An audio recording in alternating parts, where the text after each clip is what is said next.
और इस बीच में आप लोग की स्क्रीन पर अब इन्फोसिस के बाद टीसीएस के नंबर्स फ्लैश होते हुए, जो आंकड़े अब तक मेरे पास हैं इन्फोसिस की तरह यहां पे भी मुनाफे का आंकड़ा तो उम्मीद से बेहतर है। हम उम्मीद कर रहे थे कि मुनाफा 1.5% तिमाही तिमाही कमजोर होगा। दरअसल 25 बेसिस पॉइंट्स का मुनाफे में इजाफा देखने को मिल रहा है। तो जहां हमारी उम्मीद थी 7,990 करोड़ रुपए के मुनाफे की, मुनाफा 8,126 करोड़ रुपए पे आया है। और उससे ज्यादा इंपॉर्टेंट हमें मार्जिन के आंकड़े देखने चाहिए, और मार्जिन आए हैं 25.2% के आसपास। 25.4% की उम्मीद थी, तो उम्मीद से 20 बेसिस पॉइंट्स का मिस, और ये 25.6 तो 40 बेसिस पॉइंट। हम उम्मीद करते हैं मार्जिन 20 बेसिस पॉइंट्स कमजोर होंगे। यहां पर भी मार्जिन पे कुछ उम्मीद से ज्यादा दबाव है, लेकिन हाँ, इन्फोसिस के केस में तो 100 बेसिस पॉइंट्स का प्रेशर देखने को मिल रहा था, यहां पे 40 बेसिस पॉइंट्स के आसपास का दबाव है। कांस्टेंट करेंसी में रेवेन्यू 2.4% का उछाल दिखाता हुआ, यह आंकड़ा उम्मीद से बेहतर है। तो आई एम अज्यूमिंग यहां पे डॉलर रेवेन्यू ग्रोथ उम्मीद से बेहतर देखने को मिलेगी, और इस आंकड़े से बेहतर, क्योंकि क्रॉस करेंसी का आईटी कंपनीज को इस क्वार्टर में फायदा मिलना है। यानी कि जो पाउंड के मुकाबले यूएस डॉलर की पैरिटी है, उसका कन्वर्जन का रेट का इस बार इनको फायदा मिलना है। तो यहां पे टॉप लाइन ग्रोथ तो अच्छी नजर आ रही है। अच्छा, रुपए में आए 38,010। मैं लिखते चल रहा हूं आपके साथ बोलते बोलते। अच्छा, तो रुपए में आए हम उम्मीद कर रहे थे कि आधे परसेंट 0.6% का उछाल होगा। रुपए में आए करीब करीब 0.25% का उछाल दिखा रही है। तो जैसा मैं कह रहा था, इस बार इस कंपनी के रेवेन्यूज तो बेहतर आपको नजर आएंगे। तो डिजिटल रेवेन्यूज इन्फोसिस के केस में 33% कंट्रीब्यूट करते हैं कुल आय का, और टीसीएस के केस में 31%। तो ऑलमोस्ट एक तिहाई दोनों कंपनीज के अब डिजिटल से रेवेन्यूज आते हैं। टीसीएस के नंबर्स अब तक तो इतने बुरे नहीं हैं। रेवेन्यू ग्रोथ मुझे लगता है उम्मीद से बेहतर होगी, क्योंकि कांस्टेंट करेंसी में ग्रोथ जो है 2.4% की आती हुई।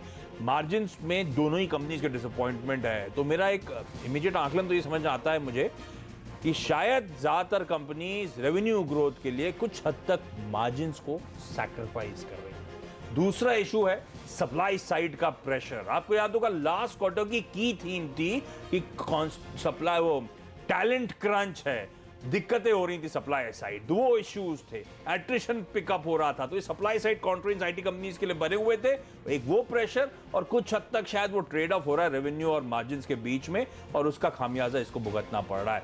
तो ये मोटा मोटी अब तक के आंकड़े हैं। और संजीव भसीन साहब आईआईएफएल के मेरे साथ जुड़ते हुए। भसीन सर, जो आंकड़े आए, पता नहीं आप इस समय ऑफिस में है नहीं है, कांस्टेंट करेंसी में 2.4% की तिमाही दर तिमाही टीसीएस के फ्रंट पे ग्रोथ देखने को मिल रही है सर। मार्जिन 40 बेसिस पॉइंट का दबाव दिखा रहे हैं। तो ग्रोथ तो अच्छी है, मार्जिन पे थोड़ा उम्मीद से ज्यादा दबाव देखने को मिल रहा है। आप कैसे रीड कर रहे हो सर इन आंकड़ों को? हाँ आशीष, ये ट्रेंड है, हमने इन्फोसिस में भी देखा है, और आज इन्होंने भी किया है। और टीसीएस ने लास्ट टाइम भी कहा था कि we will not sacrifice margin for volume, लेकिन मुझे लगता है मार्जिन का प्रेशर रहेगा, साथ में रुपये की स्ट्रेंथ और थर्ड वेज एट्रिशन, ये तीनों चीजें आई थिंक थोड़ा सा नेगेटिवली गई हैं। Numbers are in line to better, but आगे जाते हुए गाइडेंस पे ये है कि मार्जिन और आगे जाते हुए कम तो नहीं होने वाले, क्योंकि अगर आप मार्जिन सैक्रिफाइस करेंगे ग्रोथ के लिए, फिर आपको वो मल्टीपल मिलना मुश्किल होएगा। तो I would say this quarter is a reasonable number, but going forward we will have to watch the pipeline और क्या उनकी गाइडेंस है। हाँ, तो ये बड़ा कीनली वॉश आउट करना पड़ेगा कि डिमांड एनवायरनमेंट ऐसा हो चुका है कि आपको धंधा लेना है तो मार्जिन सैक्रिफाइस करने पड़ेंगे। ये इन्फोसिस के रिजल्ट भी चीख चीख के कह रहे हैं कुछ इस तरह की तस्वीर, और टीसीएस के केस में मार्जिन पे प्रेशर थोड़ा सा माउंट होता हुआ नजर आ रहा है। भसीन सर, आपने तो अब दोनों नंबर्स देख लिए हैं, हालांकि टीसीएस के जितने नंबर्स आए काफी हैं आकलन के लिए। ये जो इन्फोसिस वर्सेस टीसीएस बैटल रहता है, इस समय टीसीएस अभी भी स्टैंड आउट कर रहा है ना आंकड़ों के लिहाज से अब तक? हाँ बिल्कुल, देखिए टीसीएस हैज बीन, उसको वैल्यूएशन का भी प्रीमियम मिला है। बट यहाँ आशीष, मैं ये कहना चाहूंगा कि ये लास्ट 2 साल में एक अनसर्टेनिटी इन्वायरमेंट में दोनों स्टॉक्स बहुत ज्यादा ओवरओन हो गए, और उनकी वैल्यूएशन भी काफी स्ट्रेस्ड हो गई। अब आगे जाते हुए इलेक्शन के बाद तो आपको हाई बीटा प्ले करना है, जहां अर्निंग्स का अपसाइड है, PSU bank, private bank, construction, consumption. तो मेरे को लगता है इन शेयरों में कहीं भी आपको मौका मिलेगा तो ओवर ओन्ड होने की वजह से इनमें सेलिंग प्रेशर आएगा। I would rather play the anything to do with the rupee on the pharma side, और जो एक पेडिग्रीन का प्राइमाडोना प्लेस था वो थोड़ा सा कम होता हुआ मुझे दिखता है in the next 6 to 9 months। तो इसका मतलब ये जो एक्साइटमेंट बिल्डअप हो रहा था पिछले 1 साल में, अच्छे रिटर्न, तो रिजल्ट से पहले भी आईटी स्टॉक्स में, खासतौर पे इन्फोसिस जो रिकॉर्ड उच्चतम स्तर पे पहुंचा था, वो एक्साइटमेंट जो था उस पर तो ये आंकड़े जस्टिफाई नहीं कर रहे। भसीन सर, ये मान के चलू है ना, ये अब यहां से शायद अनवाइंडिंग का प्रेशर झेलते हुए नजर आए ये स्टॉक्स? बिल्कुल, अगर आप इन्फोसिस 6-7% गाइड कर रहे हैं तो हमें पता है कि अर्निंग्स अब सेकंड हाफ में हाई डबल डिजिट्स में आएंगे। माने मैं तो कह सकता हूँ 20 से 22% की अर्निंग्स ग्रोथ आपको आएगी इन सेलेक्ट स्टॉक सेक्टर्स और लार्ज पार्ट। तो फिर हम 5-6% के लिए क्यों खेले, जबकि रुपी जो एक आपका टेलविंड था, अब तो रुपी आपका हेडविंड हो जाएगा। और साथ में आपने देखा है एट्रिशन लेवल्स बढ़ रहे हैं, वेज हाइक्स आ रहे हैं। और फोर्थली आपको और गाइडेंस चाहिए कि कैश से क्या आप कर रहे हैं। कैश बैलेंस शीट पे रहने से कुछ ज्यादा क्रिएटिव नहीं है। इनऑर्गेनिक या ऑर्गेनिक बाय आउट है या आगे जाते हुए क्या स्ट्रेटेजी है, ये सब पे दबाव पड़ेगा। हाँ, टेलविंड और हेडविंड आसान समझिए। रुपया पहले कमजोर हो रहा था, तो कमजोर रुपया आईटी कंपनीज के लिए फायदेमंद था, तो मदद कर रहा था। तो टेलविंड यानी कि हवा आपके साथ चल रही थी, आपका फायदा दे रही थी। अब हेडविंड बन गया है, यानी कि सामने से हवा पड़े जा रही है, आगे बढ़ने में दिक्कत हो रही है, क्योंकि रुपया अप्रिशिएट हो रहा है, रुपया मजबूत हो रहा है। और एक्सपोर्टिंग कंपनीज के लिए मजबूत होता है रुपया, एक दिक्कत भरी कहानी होता है। सेठी फिनमार्ट के विकास सेठी सर जुड़ते हुए। सेठी सर, मैं कंपैरिजन पे बाद में आऊंगा। इस समय जरा टीसीएस के आंकड़े, टीसीएस के फाइनेंशियल्स, आपने जो रिजल्ट्स हैं वो स्क्रीन पे फ्लैश हो रहे हैं। 25.1% मार्जिन, उम्मीद से थोड़ा सा दबाव, और 40 बेसिस पॉइंट तिमाही दर तिमाही का प्रेशर देखने को मिल रहा है। लेकिन कांस्टेंट करेंसी रेवेन्यू ग्रोथ अच्छी है सर, 2.4% के आसपास। आप इन नंबर्स को कैसे देखते हैं, कैसे लगे टीसीएस के Q4 का परफॉर्मेंस? नहीं, देखिए आशीष, जिस तरह के नंबर्स हैं इन लाइन कहूंगा, बट मुझे लगता है दे आर मोर और less on the weaker side. जो गाइडेंस दिया है वो भी बाजार की उम्मीदों से कमती है। और बाकी जो मार्जिन में दबाव है, जिसका मुख्य कारण मेरा मानना है, एक तो रुपए में जो एप्रिसिएशन हुआ है उसकी वजह से डेफिनेटली प्रेशर पड़ा है। और दूसरा, इनको जो यूएस में पॉलिसीज के कारण जो लोकल एम्प्लॉइज को हायर करना पड़ता है, उसके वजह से इनके जो वेजेस के कॉस्ट है वो भी काफी बड़े हैं। तो इन सबको देखते हुए और करंट जो रनअप ऑलरेडी स्टॉक में आया हुआ है, मुझे लगता है थोड़ा दबाव रहना चाहिए। नंबर्स पर। अच्छा, इस बीच मैंने कहा था कांस्टेंट करेंसी रेवेन्यू के आंकड़े, और उसके बाद अब डॉलर रेवेन्यू तो और भी बेहतर देखने को मिलेंगे। आ गए वो आंकड़े, 2.8% की डॉलर टर्म्स में ग्रोथ, 2.2% स्ट्रीट की उम्मीद थी, ध्यान रखिए 2-2.25%। तो आंकड़े ग्रोथ तो अच्छी आई है। ग्रोथ इन्फोसिस के केस में भी उम्मीद से बेहतर देखने को मिली थी, ग्रोथ टीसीएस में भी अच्छी है। तो ग्रोथ तो आ रही है भसीन सर, फिर आप लोग इतना डिसअपॉइंटेड क्यों हैं? But growth at the cost of margins is not a good trend. तो ये क्या, ये ऐसा नहीं हो सकता क्या? ये लार्ज डील्स उन्होंने पिछले 2-3 क्वार्टर्स में बैक करी थी, शायद वो ट्रांजिशन में, शायद उन डील्स को फ्रुक्टिफाई करने में खर्चा करना हो, इसीलिए मार्जिन पे दबाव हो, ना कि शायद धंधा लाने के लिए मार्जिन सेक्रीफाइस। या आप यही मानते हैं कि धंधा लाने के लिए मार्जिन सेक्रीफाइस करना ही पड़ रहा है इन कंपनीज को? हाँ, और आगे जाते हुए भी प्रेशर रहेगा। साथ में हमने देखना है कि एरिया वाइज क्या कॉन्सेंट्रेशन है। US has been a strong growth projector, but Europe is the real elephant in the room, क्योंकि यूरोप में मेरे को अक्रॉस द बोर्ड बहुत वीकनेस दिख रही है। ब्रेक्सिट की वजह से बहुत अनसर्टेनिटी है, और बाकी Europe is delving with a lot of problems.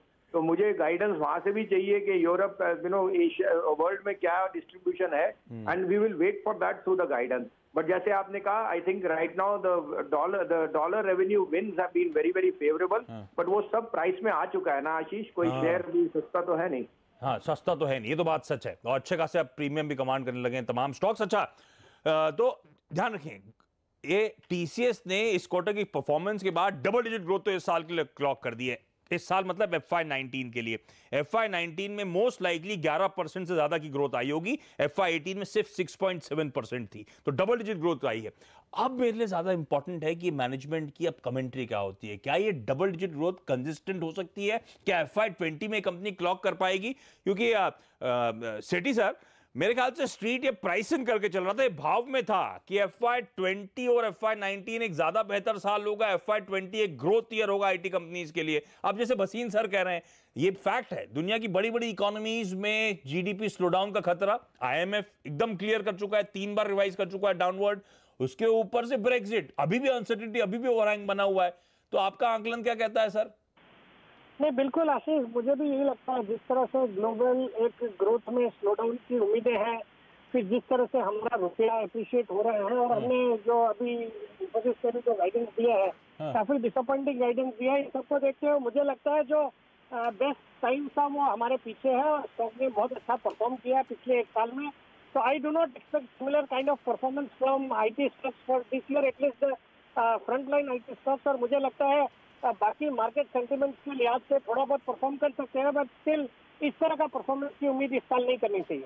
ठीक बात। और प्रॉफिटेबिलिटी का आंकड़ा थोड़ा बेहतर नजर आएगा क्योंकि अन्य आय का कंपोनेंट जो 1190 करोड़ रुपए के आसपास का, ध्यान रखिए। इसलिए मैं प्रॉफिटेबिलिटी के आंकड़ों में जा ही नहीं रहा हूँ। इन्फोसिस के केस में तो वन ऑफ था, लास्ट क्वार्टर में वो स्कैवा और वो दूसरी सब्सिडरी का डेप्रिसिएशन चार्ज था तो उसका इंपैक्ट था। तो प्रॉफिटेबिलिटी नहीं, हम मार्जिन पे रुक रहे हैं, वो ज्यादा तस्वीर क्लियर करके देते हैं हम लोगों को। अच्छा, अभी दोनों रिजल्ट्स के बाद ज्यादा इंपॉर्टेंट सवाल आप दोनों के लिए सवाल होगा। भसीन सर, पहले आपके पास टीसीएस और इन्फोसिस के आंकड़े देखने के बाद वैल्यूएशन जो उछाल अब आ चुका है, आईटी कंपनीज ऑफ रडार रहेंगी आपकी पोर्टफोलियो में, तो बेच दूं इस समय? हाँ देखिए, बिल्कुल आपको अपना नजरिया बदलना पड़ेगा क्योंकि हमें लगता है एक बारी एक स्टेबल गवर्नमेंट आ जाएगी तो आगे जाते हुए जो हम अर्निंग्स का रिवाइवल और मैक्रो चेंज देख रहे हैं उससे बहुत ज्यादा बाकी सेक्टर स्टॉक्स हैं जो आउट परफॉर्म। तो आप कह रहे हो सरकार आएगी, क्लैरिटी आएगी तो डोमेस्टिक स्टोरीज ज्यादा बेहतर होंगी बजाय कि आप आईटी कंपनीज पे दाव लगाएं जो महंगे हो गए? हाँ, और बिल्कुल आप ये लेके चलिए कि आईटी सेक्टर में अभी इन्वायरमेंट ग्लोबली इतना अच्छा नहीं है, जबकि इंडिया की डेमोग्राफिक बहुत अच्छी है, चाहे वो ऑटोज हो, कंजम्पशन हो, हमें वहां स्ट्रेंथ लगती है। लेकिन केवियट ये है कि अगर फिर अनसर्टेनिटी किसी वजह से गड़ी और आपको कुछ इलेक्शन पे अनसर्टेनिटी आई तो as a defensive this sector will continue to outperform. But अभी हम डिफेंसिव नहीं है, हमें रियल मनी बनाना है। वी वुड प्ले, अगर हमने रुपी वीकनेस प्ले करनी है, आई would rather play it on pharma, जहां मुझे लगता है high double digit earning will be on the cards in the next 6 month. Interesting. तो अभी तो पैसा बनाना है, और पैसा बनाना है तो बेहतर रणनीति है कि इस समय आप एग्रेसिव होकर चलें, डोमेस्टिक थीम से बैट करें। हाँ, इलेक्शन के बाद कुछ अनिश्चितता के बादल आते हैं तो शायद ऐसी स्टोरीज वापस आउट परफॉर्म करेंगी, और भसीन सर तो ऑब्वियसली चैनल में जुड़ते ही रहते हैं, तब जब भी ऐसी कॉल लेनी होगी आपको बता दिया जाएगा इस प्लेटफॉर्म पे। सेठी सर, अब आपने दोनों नंबर्स देख लिए, इन्फोसिस भी डिसअपॉइंटमेंट था और आप लोग टीसीएस को लेकर भी बहुत इंथ्यूज नजर नहीं आ रहे, डिसअपॉइंटमेंट ही साउंड कर रहे हैं आपको लोग की बातचीत से कि वो भी डिसअपॉइंटिंग आंकड़े हैं। अब ऐसे में मंडे को ये दोनों गैप डाउन होने वाले हैं क्या? कितना प्रेशर एक्सपेक्ट कर रहे हैं सर अंदाजन? अभी देखिए, मैं तो ये मानता हूँ कि दोनों स्टॉक में कम से कम 2-3% की गिरावट डेफिनेटली मंडे को देखी जा सकती है। और जहाँ तक आने वाले मीडियम से लंबी अवधि का किसी का नजरिया है तो मुझे लगता है फ्रंटलाइन आईटी स्टॉक्स के कंपैरिजन में जो मिड कैप आईटी स्टॉक्स है, जैसे एल&टी इन्फोटेक है या इवन एनआईटी टेक्नोलॉजीज है, एचसीएल टेक है। एचसीएल टेक हालांकि फ्रंटलाइन में ही है, बट मुझे लगता है among the 5 top IT companies HCL tech better लगता है। तो अगर आईटी सेक्टर में रहना है तो मुझे लगता है वहाँ पे थोड़े कंपैरेटिवली बेटर रिटर्न मिलेंगे। और बाकी मैं भी संजीव जी की बातों से सहमत हूँ कि मुझे लगता है जो अल्टरनेट अपॉर्चुनिटीज है, जैसे एनबीएफसीज है, बैंक है, कंजम्पशन स्टोरी है, इवन सीमेंट है which is started doing well, मुझे लगता है इन तरह के अगर सेक्टर्स को प्ले करेंगे आने वाले साल के लिए तो आई थिंक वहां पे बेटर रिटर्न मिलने के बिल्कुल पूरे चांसेस रहेंगे। चलिए संजीव सर, विकास जी, आप दोनों का धन्यवाद वक्त निकालने के। तो 4 एक्सपर्ट से दोनों दिग्गज नतीजों पे मैंने बातचीत कर डाली है, सब डिसअपॉइंटेड है इन दोनों आईटी दिग्गजों के परफॉर्मेंस को देखते हुए। और दिक्कत ये है कि ये स्टॉक्स अच्छा मोमेंटम ऑलरेडी दिखा चुके हैं, अच्छी स्टोरी फैक्टर इन कर रहे थे और नंबर्स उस तरह से जस्टिफाई नहीं कर रहे हैं, जबकि इन दोनों के रेवेन्यू मोमेंटम जो Q4 का था वो फिर भी उम्मीद से ज्यादा इंकरेजिंग था। पर कंसर्न्स हैं और सारे के सारा जो पॉजिटिव्स हैं शायद प्राइस में ऑलरेडी है। ये स्टॉक्स लाइकली हैं दोनों आईटी दिग्गज, जब सोमवार को कामकाज की शुरुआत होगी तो दबाव के साथ कामकाज करते हुए नजर आए। और जैसे कि भसीन सर, जैसे कि विकास सेठी जी हाईलाइट भी कर रहे हैं, शायद अब इन अगर आपको रुपए की कमजोरी को प्ले करना है तो भसीन सर कह रहे हैं फार्मास्यूटिकल ज्यादा बेहतर प्लेस होगी। आईटी शायद सल्क करता हुआ over the period of time दबाव के साथ या ठंडा कामकाज करे, डोमेस्टिक स्टोरीज पे बैट करना एक ज्यादा बेहतर रणनीति होगी। और जैसे कि ऑटोज में आपने देखा किस तरह का मोमेंटम पिकअप होता हुआ नजर आ रहा है, तो डोमेस्टिक स्टोरी ज्यादा बेहतर एक एवेन्यू होगा। और जहां तक दोनों आईटी दिग्गजों के रिजल्ट्स, दोनों में जिस तरह का एक तो होप जाग रही थी, उसके बाद डिसअपॉइंटिंग सेट ऑफ आंकड़े, और शायद ये दोनों ही स्टॉक्स मंडे के ट्रेडिंग सेशन में दबाव के साथ कामकाज करते हुए नजर आए। चलिए इस नोट पर इस खास पेशकश में इतना ही। दोनों नंबर्स आ चुके हैं, मंडे को अब रिएक्शन अवेटेड, और अब 5:30 बजे फिर जुड़िएगा क्योंकि तब इकोनॉमी से जुड़े आंकड़े आप लोग की स्क्रीन पे फ्लैश होते हुए नजर आएंगे, आईआईपी और सीपीआई के। नमस्कार।